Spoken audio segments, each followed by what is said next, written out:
সূরা আল ফাতিহা। বিসমিল্লাহির রহমানির রহিম। পরম দয়াময় নিরতিশয় মেহেরবান আল্লাহর নামে। আলহামদুলিল্লাহি রাব্বিল আলামিন। সকল প্রশংসা একমাত্র আল্লাহর জন্য, যিনি নিখিল জাহানের রব। আর রহমানির রহিম। যিনি পরম দয়াময় নিরতিশয় মেহেরবান। মালিকি ইয়াউমিদ্দিন।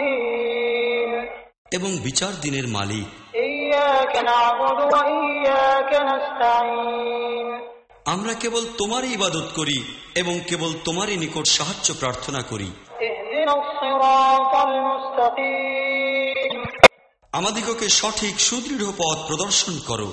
সিরাতাল্লাযীনা আন'আমতা আলাইহিম গায়রিল মাগদুবি আলাইহিম ওয়ালাদ-দাল্লিন। ওই সব লোকের পথ যাহাদিগকে তুমি পুরস্কৃত করিয়াছ, যারা অভিশপ্ত নহে, যাহারা পথভ্রষ্ট নহে।